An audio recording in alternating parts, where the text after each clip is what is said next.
The best property investment strategy in the UK is BRR to social housing, but also rent-to-rent social housing. I've been in property for 7 years. I own 29 HMO properties in Nottingham, so I'm talking from hands-on experience. In this video, I'm going to go in depth into both of these two strategies. To get into BRR social housing, you're going to need a minimum of £60,000. To get into rent-to-rent social housing, you're going to need a minimum of £3,000.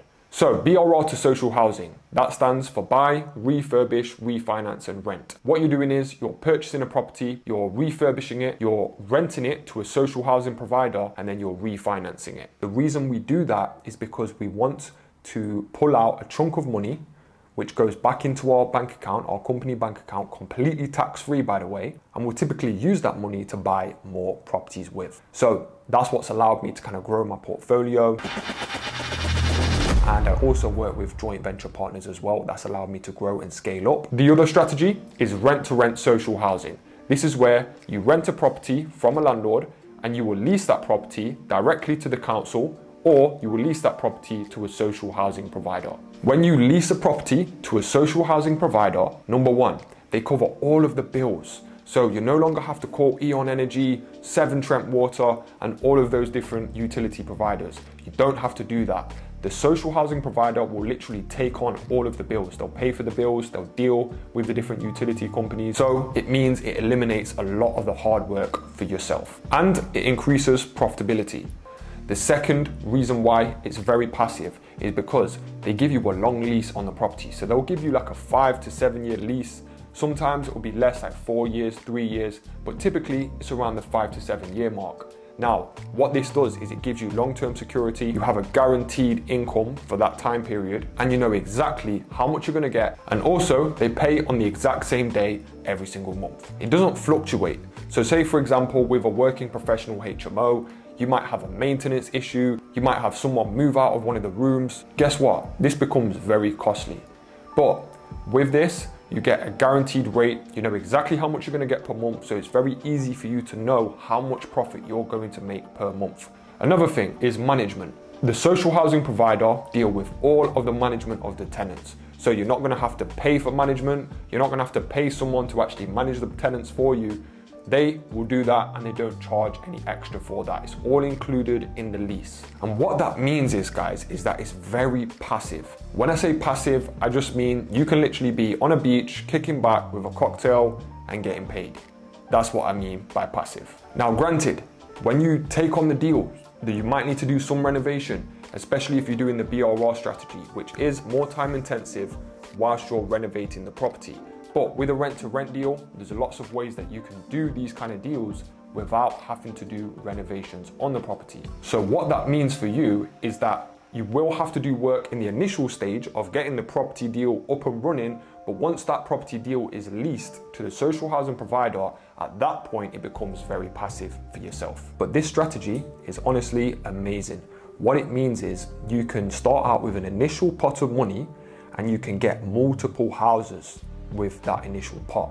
So you might start out with £100,000 or even £60,000. You buy a property, renovate it, lease it to the provider, pull out a big chunk of money.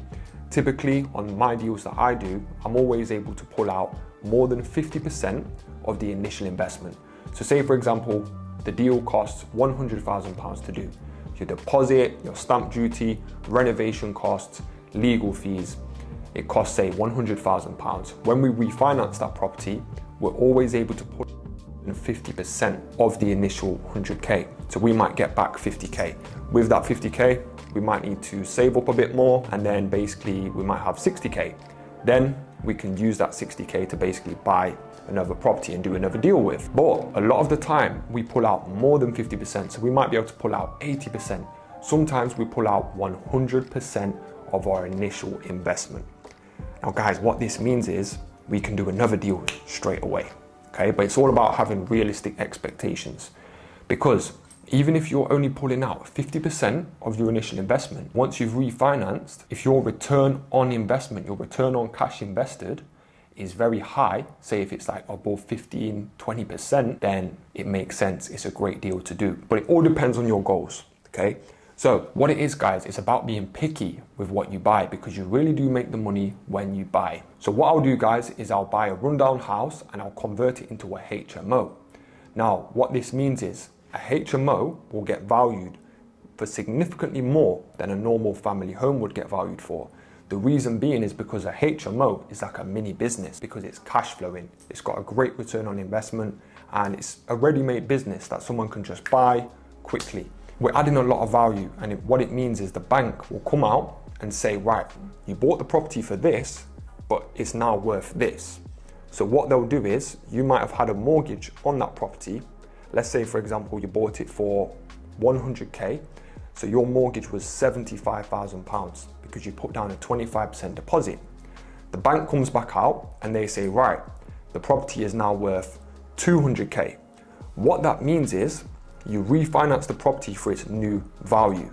So your initial 75K mortgage would go up from 75,000 to 150K. So your mortgage was 75, now it's 150. Okay, so your mortgage payment will go up slightly. Okay, it might go up quite a lot.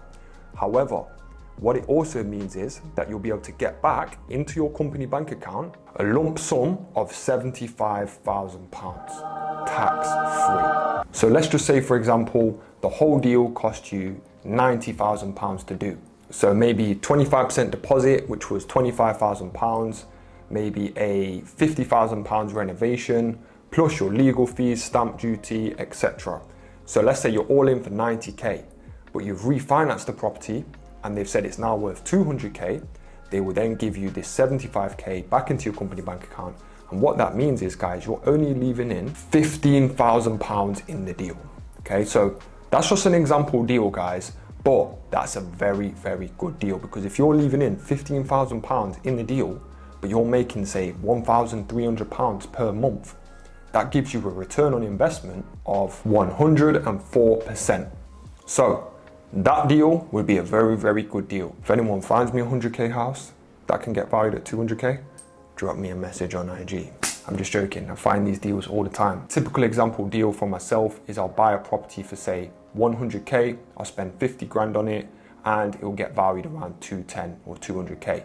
That's a typical deal that I love to do. Again, this strategy is very scalable. And if you're very smart, you would actually vlog the process, record the process, bang it on YouTube, and then guess what? People will want to work with you. So it's not for everyone. You know, not everyone wants to work with investors and joint venture partners, but you can do that strategy, guys, and people will want to work with you if you're doing very good, juicy deals like that. And that will allow you to grow your property portfolio even further. Now, a lot of people reach out to me. They want to get into BRR. And the first kind of thing I would say to them is, look, it's not realistic for you to pull out 100% of your initial investment every single time. This strategy is amazing, okay? But it's about having realistic expectations, because even if you pull out 60, 70 or 80% of your initial investment, that still might be enough to buy your next deal with and to do your next BRR social housing deal. But disclaimer, with BRR to social housing, there are a few requirements that you have to have with this strategy. One of the requirements is that you need to have good credit, okay? Because number one, you're not going to be able to get a mortgage if you've got very bad credit. If your credit is okay or decent, then yeah, you should be fine. There's not that many lenders that will give you a social housing mortgage. So the lenders that do offer this mortgage, they do have a few requirements. You have to have HMO experience and you have to have 2 buy-to-let properties. So if anyone needs a really good mortgage broker that will talk through their situation and basically let you know if you're eligible for the mortgage, I'd recommend Mortgage Style. Their link is in the description of this video. They're the rated #1 UK's best HMO broker. So check them out and tell them Luigi sent you. They'll definitely look after you. So what can you expect to earn from a BRR to social housing deal? Well, I can give you some example figures right here. So a 4-bed HMO in Nottingham outside of the Article 4 area, because that's another crucial point for doing BRR to HMO to social housing deals, is making sure the property is outside of the Article 4 area. Article 4 is a planning restriction. That means if you want to create a new HMO, you have to apply for planning permission. So what you need to do is purchase the property outside of the Article 4 boundary. Okay, so that's what I do. I've got 29 HMOs, and they're all pretty much, most of them are outside of the Article 4 area. I say most of them because some of them were existing HMOs that already had planning permission in place, and they were in Article 4. So I was able to buy them, renovate them, and refinance them with no problems because they had the planning document called the Certificate of Lawfulness. But to be safe and simple, buy outside of the Article 4, and you can do up to 6-person HMO without applying for planning permission. Perfect typical profit on one of these deals. I've got a 4-bed HMO that earns me £1,250 per month passively. That's on a 4-bed HMO. And guess what, guys? I refinanced that property and I've only left in around 15 grand in the deal. In fact, let me show you this deal just for educational purposes. So I purchased this property in Nottingham for £82,000. It was a rundown 3-bedroom mid-terrace property that I basically converted into a 4-bedroom social housing HMO. Needed a full renovation, and my builders, they gave me a quote of £26,000, including furniture and the full renovation. So we went ahead, started the works, and this is what it looks like now. So here's the end result. I rented this property to a social housing provider, and here are the detailed numbers. It's not detailed details, this is actually one of my Instagram posts, but as you can see, the deposit was £20,500, the stamp duty was £3,040, refurb cost 26k, legal fees 5k, and it got valued at £155,000. So this was a commercial valuation. Now guys, a lot of people ask me and they say to me, Luigi, can you get commercial valuations on a 4-bed? Yes, you can. I get them quite a lot, guys, I really do. So you can definitely do this, but you need to have the right valuer. And this is a big part of the BRR to social housing strategy, is having the right valuer on board. People that I train and mentor, I actually give them my valuers. So if you are interested in getting training and mentorship directly from myself, all you need to do is apply by using the link in the description, and I can help you guys. I can help you to do deals just like this for yourself. So with social housing HMOs, another thing you need to keep in mind, guys, is that the LTV, the loan to value, is 65% rather than 75%. Okay, so with a normal HMO, you can refinance at 75%. However, with social housing, it's got to be 65%. So it means you pull out less money when you refinance. So the total cash investment from myself on this deal was £54,540, and I pulled out £39,500 when I refinanced this property.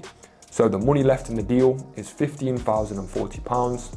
The monthly net profit is 1,270, so £1,270 from a 4-bed HMO. Return on cash invested, 101.3%. So guys, that's a really, really good return on cash invested. You can definitely do those kind of deals yourself, but what I'd recommend you guys do is get educated, watch all of my videos, and if you want further in-depth training, as I said, you can book in a call with my team and apply to get coached by me. Guys, with this strategy, although it is the best strategy in the UK for property investing, there is one thing to note as well, guys. This strategy is not a get-rich-quick strategy. This is a long play.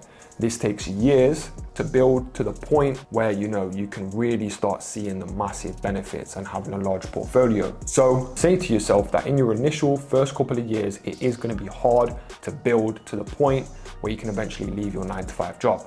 Now, this is just me being real and authentic. I have to share the good, the bad, and the ugly with you guys. Remember, if you want more content like this, you need to subscribe to this channel, because honestly, this is the realest property channel that there is. So it takes years to build up to say where you're earning 10 grand or 15 grand per month net profit. But if you can weather the storm, you're tough, resilient, and you want to scale up the business by working with investors, this strategy is going to be great for yourself. But the other way to look at it is to say if you had 2 or 3 of these, say if you started out with an initial pot of money and you managed to do 2 or 3 of these deals, guys, that's also really good and life-changing, okay? So that's this strategy in a nutshell. The next strategy that we're gonna cover is rent-to-rent social housing. Now guys, I'm gonna be fully transparent with you here.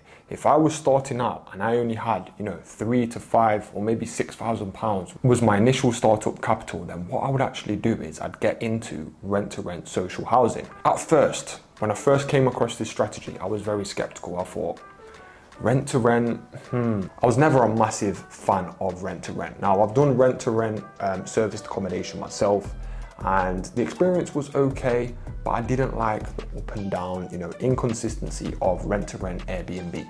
So I thought that can't be one of the best strategies. Let me just focus all my time on buying properties and learning and becoming a master at BRR. But then it was around 3 years ago, I actually met who is now one of my best friends, Sean Davis, and he's now also my business partner on the High Performance Academy.